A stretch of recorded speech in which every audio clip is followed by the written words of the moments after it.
안녕하세요. 뉴스토마토 시청자 여러분 반갑습니다. 요즘 것들의 나라 걱정 진행을 맡고 있는 봉한나입니다.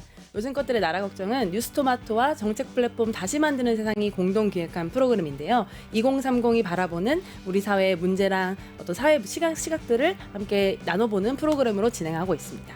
그래서 저희 바로 프로그램으로 들어가 보려고 하는데요. 첫 번째 순서 시청자분들의 나라 걱정입니다.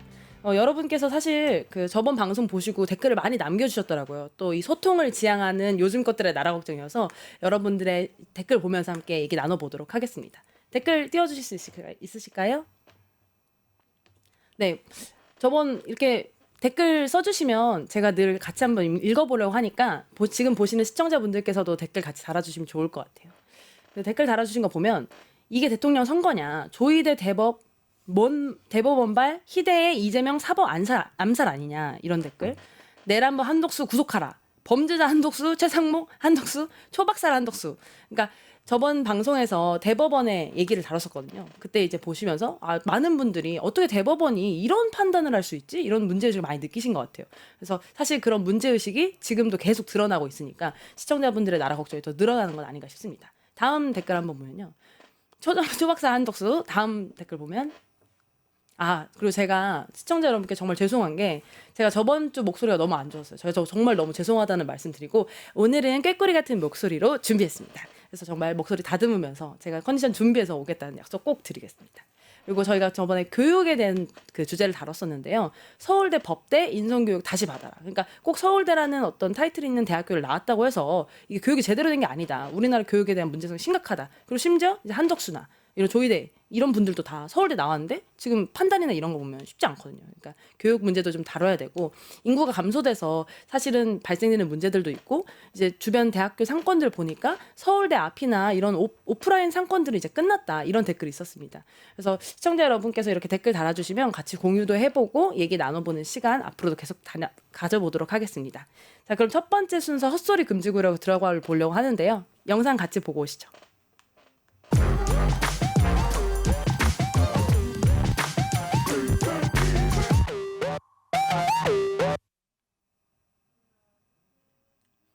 네, 정치권의 헛소리들, 세상의 헛소리들을 모아서 이런 얘기 이제 그만해야 된다라고 얘기하는 헛소리 금지구역 시간입니다. 오늘도 같이 얘기를 나눠주실 두 패널분들 모셨는데요. 너무나 귀한 두 분 자기소개 한번 들어보도록 하겠습니다.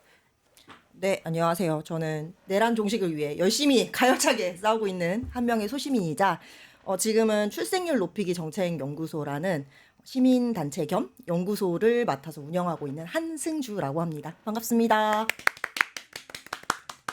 네, 저는 성공회대학교 4학년 신문방송학과 재학 중인 요즘껏 안산하라고 합니다. 반갑습니다. 오, 대학생. 대학생. 너무 좋습니다.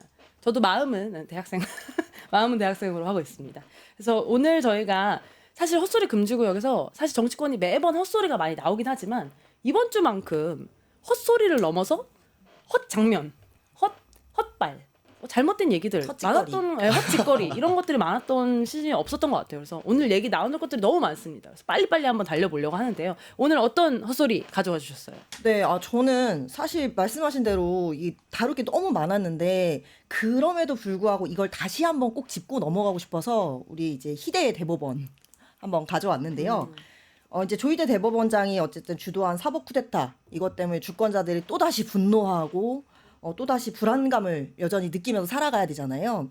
이게 잠시나마 찾아왔던 약간의 마음의 봄날 이걸 또 다시 짓밟았거든요. 탄핵 이후에 네. 마음의 봄날 왔었는데. 네, 이 완전한 사법 쿠데타다. 근데 일각에서 이런 말씀 하시는 분이 있어요. 그래도 재판인데 그거를 쿠데타라고 말하는 건 좀 아니지 않냐. 그래서 제가 사전을 찾았거든요. 사전에 뭐 이렇게 나옵니다. 쿠데타란 국민의 의사와는 관계없이 무력 등의 비합법적인 수단으로 정권을 빼앗으려고 일으키는 정변. 딱 맞지 않나요? 봐봐요. 국민 다수의 의사에 반하죠. 그리고 비합법적인 수단. 그러니까 지금 절차에 대해서 이게 불법적인 요소가 많다. 뭐 대법원 얘기도 다 어겼고 지금까지 관례도 전혀 맞지 않다. 이런 것들이 계속 문제 제기되고 있잖아요. 그리고 이 말도 안 되는 속도전. 이거는 당연히 다분히 유력 어떤 후보의 그 지위를 박탈하고 지금 자기네가 옹립하고 싶은 어떤 후보를 새롭게 정권으로 만들고자 하는 의도가 다분히 보인다. 그래서 딱 맞아 떨어지는 사법 쿠데타다라고 말씀을 드리고 싶고요. 아니 아까 방금 올려준 사진 보니까 지금 이 윤석열 대법관들의 6만 페이지 이름 열람했느냐 이거 네. 공개해라 촉구하는 거를 또 100만인 서명을 받았어요. 맞아요. 그러니까 이틀 만에 100만이 넘어갔거든요. 아니 근데 저는 이제 느끼는 게 진짜 대한민국 국민하기가 너무 힘들다. 뭐만 터지면 국민들이 나서서 서명을 하지 않으면 아니 언제까지 이렇게 악당들이 판치는 나라에서 이렇게 열심히 서명 운동하고 너네 잘못했다 내려와라 해야 되는지 답답한 것 같아요. 이게 딜레마가 같긴 해요. 이때만큼 이제 주권자의 힘을 보여줄 수 있는 때가 또 없는 것 같다. 확실히 주권자가 나서니까 그래도 뭐라도 되는구나라는 게 보여지긴 하는데 반면에 뭐 이런 거 있을 때마다 우리가 나서가지고 말씀하신 대로 서명 운동하고 막 앞에 막 나가서 데모하고 이렇게 해야 되는 거 아니죠? 우리도 일상을 즐기고 싶잖아요. 이게 좀 딜레마인 것 같아요. 어쨌든 말씀해주신 것처럼 이게 이 재판 진행에서 쟁점 중 하나가 6만 페이지가량 되는 읽었냐.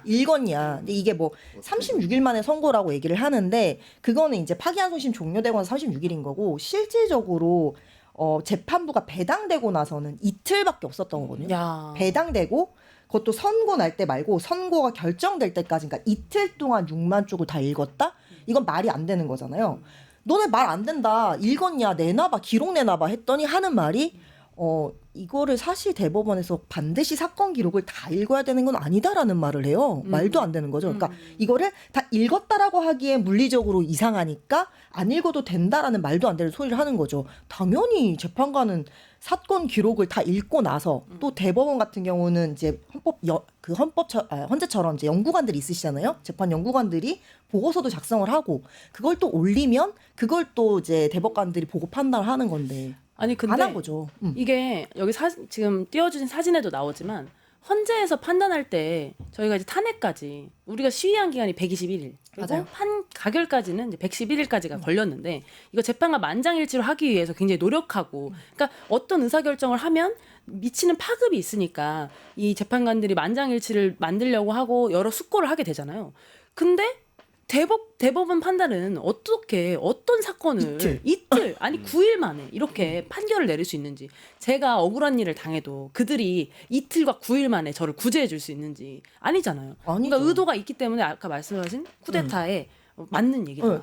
정말 심각한 게 이게 또 만약에 정말 만장일치였다면 또 조금은 이해할 수 있어. 다 의견이 다 모였으니까 그래 빨리빨리 판결문 써서 이게 시급사하니까 하자 할 수 있지만 분명히 반대 의견을 강하게 제시하는 분이 두 분이 있었고 그렇다면 이분들의 의견을 충분히 들어보고 서로 논리적인 토론과 함께 숙고를 한 다음에 결정을 해야 되잖아요. 그런 게 없었다는 거죠. 맞아요. 다음 사진 같이 한번 보여주시면은 그래서 지금 말씀해 주시는 게 선거 개입이고 국민이 투표해서 뽑는 대통령을 지금 여기 앞에 있는 12명이 무슨 권리로 했냐 이런 의혹이 계속 있는 것 같아요. 맞아요. 근데 이래서 이제 뭔가 그런 말씀들 좀 많이 하세요. 아무리 대법원장이지만 그래도 10대 2 상황에서 이렇게 어쨌든 파기환송하자라고 확 끌고 가는데 그 조희대 대법원장 말고도 9명이 더 동의를 한 거잖아요. 딱 그 윤석열 대통령이 임명했던 그 9명 너무 이렇게 따라가는 게 상식적으로 말이 되나? 그래도 자기네들이 이 대법관이 되려면 20년 이상은 법조계 이렇게 종사를 해야 되거든요.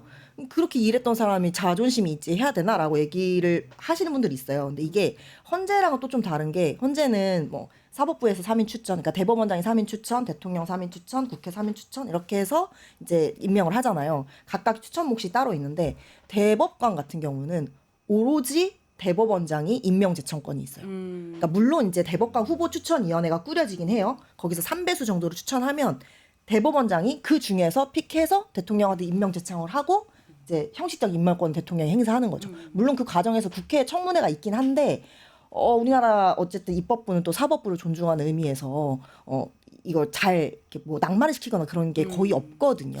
그래서 사실은 이런 인적 구성이 사실은 누가 임명했냐에 사실 달리는 게 아니라 법조인이라면 자신이 판단하고 생각했을 때 이게 지금 사법적으로 옳지 않다. 우리가 하는 판단이 옳지 않다. 이렇게 해야 사실 국민들이 대법을 신뢰하고 이들이 우리 국가에 필요한 사법적 판단을 내리고는구나. 이렇게 신뢰할 수 있을 텐데 이번에 헌재가 보여줬던 모습과 대법의 모습이 너무 달라서 사실은 더 큰 실망감이 있는 것 같습니다. 두 번째 이야기로 좀 넘어가 보려고 하는데요. 근데 저 이거 하나만 좀 여기서 꼭 짚고 넘어가고 싶은 게 있는데 오늘 이 주제를 택한 이유거든요. 이게 좀 뭐 선거 우리 이제 국민들 선거권 침해 이런 애들이 많이 있긴 한데 잘 다뤄지진 않는데 이 재판이 정말 나쁜 영향을 끼친 것 중에 하나가 이제 우리 사회의 좀 다양한 목소리에 대해 재갈을 물렸다. 저는 이 부분에 좀 집중을 했으면 좋겠어요. 왜냐하면 이런 재판이 있고 나니까 사람들이 다시 화가 나 있고 분노에 차고 그러면서 우리 단일 대우로 또 투쟁으로 들어갔잖아요.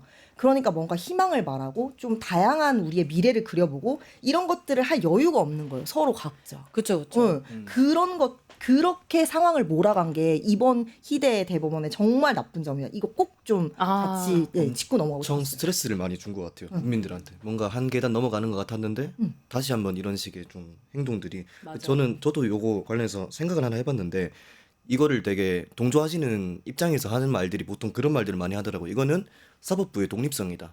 이거 자체적으로 할 수 있는 거다. 이거는 법의 집행일 뿐이고 그거에 대해서 왈가왈부하지 말아라. 뭐 이런 이야기를 하시던데 저는 사법부의 독립성이 대한민국 대선 선거 개입은 아니라 생각하거든요. 그렇죠. 그게 어떻게 사법부의 그럼요. 독립성일까요? 의미에 맞지 않다. 그쵸. 독립을 그걸로 판단할 수 없죠. 그거를 독립성이라고 인정하는 순간 선권 분립은 없는 거죠. 맞습니다. 그래서 그건 되게 잘못된 이야기인 것 같다.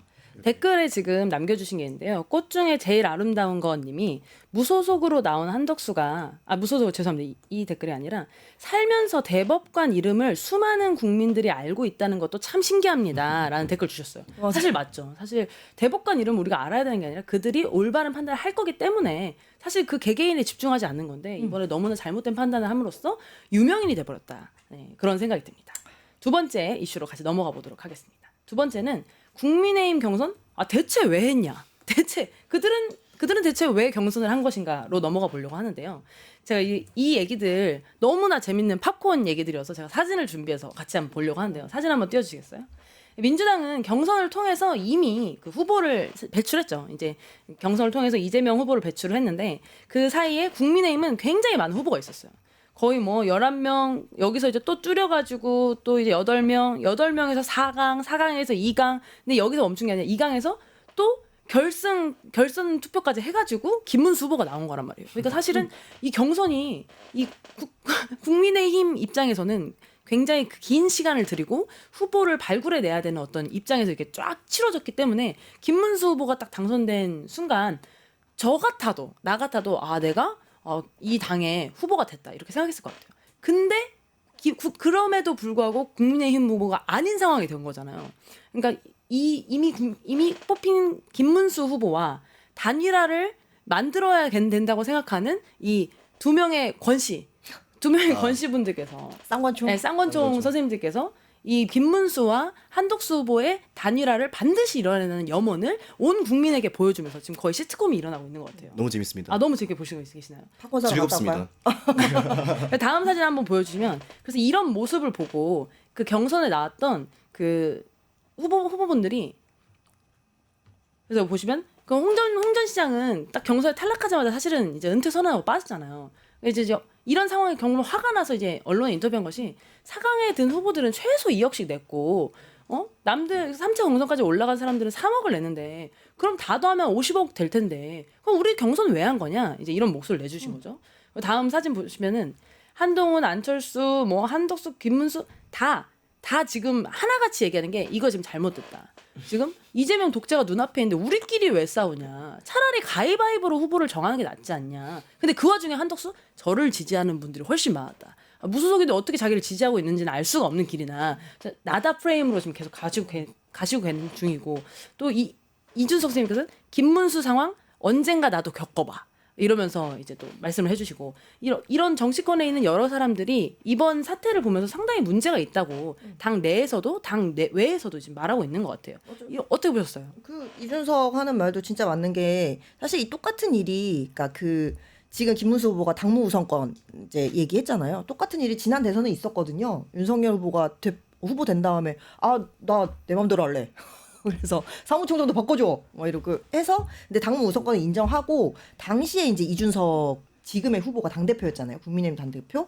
그 사람은 이제 당대표로서의 역할이 약간 좀 거의 좀 많이 배제됐었죠. 그리고 당무 우선권을 했고 근데 거기에 대해서 당연히 다 동조하고 그렇게 했었던 국민의힘이 지금은 무슨 당무 우선권이야. 우리 지도부가 있는데. 지금은 틀린 그런 그렇게 상황을 하는 게 보여주는 너무 웃기죠. 사실. 맞죠. 또 다음 사진 하나 보여주시면 사실 근데 이 국민의힘 경선 자체가 사실 처음부터 좀 틀린 부분이 있긴 해요. 왜냐면 국민의힘에서 사실은 윤석열 대통령을 배출을 했고 그가 이제 이런 내란 수괴가 되면서 사실상 정당으로서의 지위를 사실상 거의 잃어버리고 반성하고 후보를 내지 않아야 되는 게 정상임에도 불구하고 지금 내려고 아둥바둥 하다 보니 이 한덕수 2차 내란의 어떤 책임이 있는 그 정부의 총리가 후보로 무소속으로 나오는 아주 기현상을 지금 보게 되고 사실은 탄핵과 깜빵으로 가셔야 되는 분들이 다시 최고 리더십 자리를 도전하는 그런 기현상이 자꾸 이제 보이는 것 같아요. 그러니까 어떻게 보셨어요? 윤석열 정권의 그 내각들 출신들이 지금 2강으로 나오고 있는 것도 웃기고 그쵸. 저는 그렇게 생각하거든요. 청년들 중에 국민의힘이 후보를 내는 것에 대해서 저거 멋있다, 좋다 이렇게 생각하는 사람 누가 있겠냐 사실은. 동의하는 사람 별로 없죠. 이 대선을 만든 것 자체가 국민의힘 당이고 이 모든 상황을 만들고 지지하고 내란 정당으로 이렇게 발돋움했는데 후보를 낸 것 자체도 굉장히 웃긴 일이다. 이렇게 생각이 좀 드는. 맞아요. 저희가 어쨌든 이것도 뭐 조기 대선 하지만 어쨌든 보궐선거잖아요. 그럼 우리가 뭐 지방선거든 아니면 뭐 총선이든 보면 보궐선거를 하게 되면 그 책임 있는 당은 후보를 안 내요. 그렇지 않아요? 뭐 어디에서 뭐 뇌물수수해서 잘렸다 거기서 보궐선거한다 어디 군수 보궐선거한다 최소한 후보를 안 낸다고. 물론 그 소속이었던 사람이 무소속으로 나가서 뭐 또 뭐 자기 후보로 나왔다 뭐 이렇게 하는 경우는 있지만 정당에서 공천을 하지 않는단 말이에요. 근데 지금은 대선이에요, 심지어. 그리고 계엄이라는 엄청난, 그러니까 친위 쿠데타라는 엄청난 짓을 한 사람을 만든 그 출신 당에서 우리 이번 대선 다시 낼래라고 하는 거는 이 사태에 대해서 전혀 책임지지 않겠다라는 전혀 반성 의미가 없는 거죠. 전혀 반성의 의미가 1도 없다라는 거죠. 다음 사진 같이 보여주면 근데 어쨌든 이제 이 경선에서 사실은 어떻게 보면 이제 한동훈 후보 아니면은 뭐 한동훈 아니면은 홍준표가 굉장히 유력하다고 맨날 이제 점쳐졌었는데 김문수 후보께서 내가 한덕수와 단일화하겠다라는 이 슬로건으로 지금 후보가 딱 됐잖아요. 그렇죠. 그런데 지금 이런 놀라운 일들이 벌어지고 있는 거예요. 근데 저는 그 힌트를 어디서 봤냐면 지금 제가 사진 보고 있는데 일로 와서 그 김문수 후보가 권성동 의원보다 나이가 많아요. 근데 권성동 의원이 일로 와서 앉아 하니까 딱 사진을 보시면 아시겠지만 김문수 의원의 딱 표정이 이 자식 봐라? 딱 저 표정이잖아. 딱 표정. 저 때부터 이미 삔또가 완전 나갔다. 이것들 봐라? 딱 내가 대통령 후보가 됐는데 나를 이런 식으로 대우해? 라는 생각이 딱 들으셨던 것 같고 또 사실은 이 서로의 욕망이 있었던 것 같아요. 서로의 욕망. 어떤 건지 아세요? 서로의 욕망. 영화 같네요, 좀. 네, 왜냐면 이 쌍권이라고 불리는 권영세, 권영동 두 분은 김문수 올려놓고 말 잘 들을 것 같으니까 한덕수랑 단일화 시켜야겠다. 딱 이랬던 것 같고 김문수 후보가 정치 경력이 길잖아요. 그러니까 그걸 꿰뚫었던 것 같아. 저것들 나를 이용하려고 든다. 문수영을 잘못 봐도 너무 한참 잘못 봤지. 이분은 진짜 노동운동하면서 그 모진 고문에도 동지의 이름을 불지 않았던 아주 강단 있는 분입니다. 그쵸. 하겠다고 하면 하는 분이에요. 근데 너무 물러봤지. 그래서 사람을 도구로 쓰고 또 약속을 또 도구로 쓰면서 맞아요. 한 명은 후보가 됐고 또 한 팀은 욕망을 이루려고 했는데 지금 그것이 이제 일치되지 않으면서 일어나는 많은 일들이 일어나고 있는 것 같아요. 다음 사진 한번 보여주시면 앞에 말씀해주신 것처럼 김문수 의원은 고문도 버틴 사람인데 그냥 나가라고 한다고 나갈 거라고 생각한 사람을 받드는 것도 너무 웃기고요. 다음 사진 보여주시면 그러니까 사람들이 우스갯소리로 김문수가 결국 해냈다. 이 30-40년 넘는 인고의 시내를 거쳐서 이 당을 장악했다. 이런 말씀 하시더라고요. 근데 저는 여기서 좀 두 분께 여쭙고 싶은 것 중에 하나가 사실은 이 한덕수와 김문수 누가 되느냐가 이 선거의 양상을 가르진 않는다고 저는 생각해요. 왜냐면은 내란 정당이기 때문에 이 사람들이 안 될 가능성이 굉장히 높죠. 근데 그러나 이 둘 중에 누가 후보가 되느냐에 따라서 다음 판도가 좀 바뀔 것 같다는 생각이 들더라고요. 왜냐면은 대선 후보가 되고 나면 당권을 장악하기 좀 쉬워지잖아요. 만약에 김문수 후보가 나왔어. 김문수 후보가 나와서 떨어졌어. 근데 김문수 당대표가 됐어. 국민의힘에. 그럼 앞으로 어떤 일이 벌어질 것 같아요?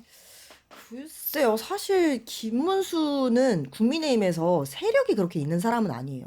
왜냐하면 원래부터 이제 진보 운동을 하다가 들어간 분이고 옛날에 뭐 이렇게 한나라당 시절이라고 해야 되나 그때 당을 바꿔보겠다고 뭐 투신했던 분들이 있어요. 이제 그분들 중에 한 분이라고 알고 있고 그래서 당에 뭐 그 사람을 공고하게 지지하는 세력이 별로 없거든요. 오히려 저기 전 땡땡 목사님 쪽에서 굉장한 예, 왜 정광훈을 말을 못해요? 아버지라 보지 네. 못하고 네, 그 정강훈 목사 쪽에서 굉장히 지지를 하죠. 뭐 꿈에서 내가 김문수가 대통령이 되어야 된다. 뭐 이런 계시를 받았다는 뭐 얘기도 뭐 공공연하게 하셨고 뭐 그런 저는 딱 그 포인트예요. 무슨 말이냐면 김문수가 후보에 올랐다는 건 아스팔트 극우가 지금 국민의힘을 장악했다. 그러니까 본선거까지 올라왔다.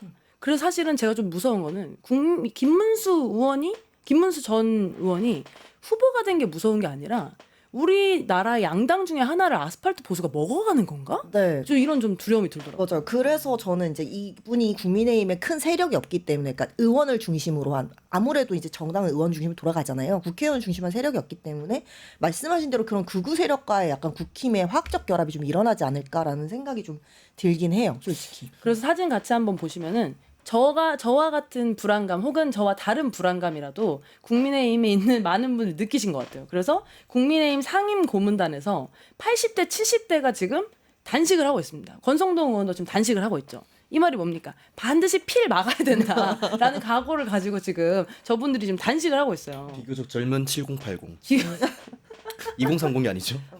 저희 사실 70년대생, 80년대생 아니고. 아니죠. 네. 실제 나이가 70대, 80대인. 40년대생, 50년대생. 그런데 그거 보고 우리 김문수 후보께서 뭐라고 하셨다? 이분은 단식 갖고는 뭐 말도 안 되는 분이에요. 어디 단식 갖고 난 고문을 당했던 사람인데 그래서 콧방귀 딱 끼면서 탄핵 정부 때는 뭐하고 지금 단식을 하냐 나 때문에. 그래서 김문수 의원이 굉장히 냉담했던 이제 모습도 있습니다. 그리고 다음 사진 보여주시면 그 SNS에 보면은 성동아 덕수야 그냥 포기해라 니들이 사람 잘못 봤다 이런 식으로 보면서 자조하는 듯한 이런 반응들도 많이 있더라고요. 아니 공유만 50개예요. 공유만 50개 댓글이 109개가 달린 포기해라론 이미 안 됐다. 근데 이게 진짜 그 저희가 정말 보기에 너무 웃기고 사실 팝콘각이고 이렇긴 한데 전 한 가지 너무 화가 나는 게 이게 단식이라는 게 곡기를 끊는 거잖아요. 정말로 목숨을 걸고 하는 마지막에 최후의 투쟁인 거거든요. 그러니까 단식을 하겠다는 걸 내가 죽더라도 이걸 꼭 관철시키겠다는 의지를 보여주는 건데 너무 희화화되는 것 같은 거예요. 이 일련의 상황들에서 너무 화가 나는 거죠. 그게 지금도 또 이 직전에도 사실 그 헌법재판소 탄핵 선고 때까지 단식을 하겠다는 분들도 뭐 시민사회계나 의원분들도 계셨고, 그러니까 이런 사회적인 이슈나 우리의 어떤 뭐 의지를 관철시키기 위해서 정말 목숨 걸고 단식하시는 분들이 최근까지도 계속 계셨고 지금도 어딘가에서 단식을 하고 계실 텐데 이들로 인해서 그 투쟁의 수단 자체가 희화화되는 게 아닌가 너무 화가 나는 거예요. 그렇죠. 저도 그 생각이 드는 게 단식이라고 하는 거는 이제 노동자분들의 어떤 단식 투쟁들, 고공크레인 위에서 하는 진짜 결기 있는 투쟁들 이런 것들인데 이거를 제일 희화화시킨 게 저는 국힘당이라고 생각해요. 그게 한나라당이었든 미래통합당이었든 자유한국당이었든 저 엄청 기억나는 게 있는데 12시간 릴레이 단식이었나요? 그걸 했었던 기억이 나요. 그러니까 12시간이면 8시간이었나 뭐 그랬던 8시간인가요? 뭐 되게 짧은 텀으로 이제 좀 점심 거르고 저녁 먹으러 가는 간헐적 단식 아닌가요? 간을 또 그 정도는 간을로 치지도 않죠. 그건 그냥 밥대를 놓치는 거죠. 사실은 그렇죠. 그거는. 그래서 저는 사나님한테 네. 여쭤보고 싶은 게 사실 지금 이런 일련의 과정이 사실은 당내의 민주주의가 완전히 파괴된 정당의 모습이 아닌가? 전 좀 그런 생각이 들더라고요. 어떻게 보셨어요? 완전히 파기가 됐다고 저도 생각을 하는데 애초에 대한민국 민주주의를 파기시킨 정당 아니겠습니까? 그래서 사실 뭐 그 안에서 민주주의가 파괴된 것은 너무 당연한 일인 것 같고 기대할 것도 아니었다. 저는 아까 그 말씀해 주셨던 그거에 대해 생각을 좀 해봤어요. 그 길거리 아스팔트 구구가 국힘당에 만약에 이렇게 장악하면. 알력이 강해졌다. 네. 저는 근데 대선 이후에 국힘당의 판도는 솔직히 저는 제가 뭐 전문가는 아니지만 어떻게 생각을 하냐 하면은 두고 볼 거 없이 어차피 깨질 당이다. 아 왜요? 왜냐하면은 내란에 대한 책임을 져야 될 거 아닙니까? 아니에요. 제가 보기에는 이 그거를 바퀴벌레 같은 이 생명력으로 다시 그쵸. 살아날 것 같아요. 살아나겠죠. 그거는 이름 바꿔가면서 옛날에 미래통합당을 했든 막 국민의당, 그러니까 분화하는 작업이 또 이루어질 거예요. 그 아메바처럼 예전에 늘 그랬잖아요. 너무 맞는 말씀이죠. 예. 그래서 사실은 이 탈출은 진행순이라는 이 지금 국민의당에서 탈출하신 의원이 계시죠. 드디어! 아, 예, 김상욱 의원이 이런 말씀해주신 이런 상황, 무너지는 당의 민주주의가 무너지고 힘들어진 이 상황을 버티다 못해서 지금 탈당하셨습니다. 그래서 당내 끊임없이 쓴소리를 내며 지도부와 갈등을 빚어온 김상우 국회의원이 탈당을 선언했다. 근데 탈당을 선언하면서 이준석도 이재명도 만나고 싶다 이렇게 표현하셨더라고요. 어떻게 보세요? 글쎄요, 저는 어쨌든 김상욱 의원님이 탈당했다는 그 사실 자체는 그냥 정상인이기에 그 관계 집단에서 견디다 못해 탈출한 거다. 특이한 케이스 아니다. 예, 뭐 사실 특이하다고 말할 수는 그 집단에 그냥 정상인이 한 명밖에 없었구나라는 걸 좀 확인할 수 있었던 그런 사건이 아닌가 싶고요. 어쨌든 지금 뭐 이재명 후보 같은 경우는 뭐 우클릭이라는 얘기도 뭐 듣고 하는 것처럼 굉장히 이제 스펙트럼 넓히고 있잖아요. 보수도 아울러야 된다라고 하면서 그렇기 때문에 어쨌든 본인이 보수주의자라고 하는 김상우 의원이 이재명 후보도 만나고 싶다라고 얘기를 한 것 같고 뭐 이준석 후보는 원래 이제 자기는 보수주의자라 했기 때문에 만나면서 좀 여러 가지 이야기를 나누고 싶다라고 하는 것 같고 김상우 의원 차원에서는 어쨌든 조금 자신도 정치인이기 때문에 이 기회로 또 뭔가 자신의 주가를 올려주지 않겠습니까? 그렇죠. 다음 사진 한번 보면요. 근데 탈당을 선언하면서 이런 얘기를 했어요. 국민의힘 정통 보수 정당 가능성 사라져. 그러니까 보수 정당으로서의 역할을 할 수 없는 게 돼버렸고 이걸 보고 넘겨주시면 민주당의 김민석 의원이 김상욱 탈당 합리적 보수 고립 사태로 표현하면서 민주당이 포용해야 된다. 이런 말을 했어요. 중도 보수의 이상을 실현하기 어려운 정당이 이미 돼버린 상태에 대해서 이렇게 진단을 한 건데 어떻게 보셨어요? 좀 민주당의 어떤 저변 스펙트럼이 좀 넓어질 수 있는 기회가 될 것 같다는 생각이 드는 한편 저는 일단 말씀 주신 것처럼 정상이다. 정상입니다. 탈출하신 거는 대단히 정상입니다. 이런 얘기를 좀 생각이 드는 것 같고 다만 저는 궁금한 게 이 의원은 이렇게 행동을 했는데 당원분들은 좀 어떠실까? 국민의힘에 남아 계신 당원분들. 저 너무 공감해요. 사실은 김상욱 의원의 탈당도 전 늦은 것 같아요. 이 정도 사태가 됐으면은 한 열 몇 명은 들고 나와서 이런 당 못하겠다 이렇게 해야 되는 게 아닌가 그런 생각이 드는데 사실은 계엄 때 이미 탈당하실 분들은 탈당하신 것 같고 남아 계신 분들은 이런 사태도 어떻게든 뭐 보고 계시는 그런 당원분들만 남아 있는 게 아닌가 저 개인적으로는 굉장히 안타까운 마음이 들더라고요. 뭐 비례대표 중에서 뭐 김예지 의원이나 몇 분은 좀 그때 뭐 계엄 때도 그랬고 계엄 해제 의결 때도 그랬고 탄핵도 찬성하고 표결하고 하면서 조금 이게 잘못됐다라는 이야기를 좀 냈었잖아요. 근데 이제 비례대표 같은 경우는 탈당하면 이제 의원을 이제 내려놔야 되기 때문에 그래서 이제 현실적인 게 문제가 있어서 좀 못 하시는 것 같고 지역구 의원들 중에는 사실 국민의힘의 지역구 의원들 지금 대부분 이제 영남권이잖아요. 그쵸. 그쪽에서는 뭐 그쪽 탄탄하니까. 의원들 탄탄하기 때문에 아직도 30%가 넘는 지지율이 나오기 때문에 탈당하려는 정상적인 사고를 가진 사람이 없을 거다. 그래서 오늘 헛소리 금지고요. 마무리 지으면서 좀 국민의힘 의원분들께 좀 얘기하고 싶은 게 탈출은 지능순입니다. 정말로 지금 그 보수의 가치를 실현할 수 없는 정당에서 한 번 더 뭐 지방선거 나가볼까? 국회의원 해볼까? 이런 마음으로 계신 거라면 진짜 정치 은퇴하시고 그런 거 아니라면 정말 차라리 나오셔서 진짜 새 보수를 진짜 국민을 위해서라도 좀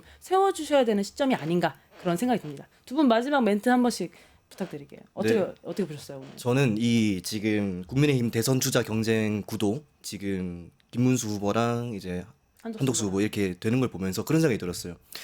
청년들은 그 2015년, 2016년에 있었던 그 비선 실세라는 그 느낌에 굉장히 거부감이 있습니다. 그래서 그때 박근혜 탄핵 이후로부터 청년들에게 우리 사회에 있는 청년들에게는 이 절차적 과정의 공정성, 기회의 공정성 그리고 절차적인 과정에서 모든 민주주의가 담보되는 것을 굉장히 중요하게 저는 생각한다고 생각을 해요. 그래서 저는 이런 어떤 촌극 같은 현상은 대한민국의 어떤 조직에서도 이렇게 드러날 수가 없다. 이렇게 생각을 합니다. 학급 반장 선거에서 철수가 돼갖고 됐는데 선생님이 오셔가지고 교무실에서 얘기를 해봤는데 영희가 해야 되겠다. 철수야 11일까지 마음을 먹도록 하렴.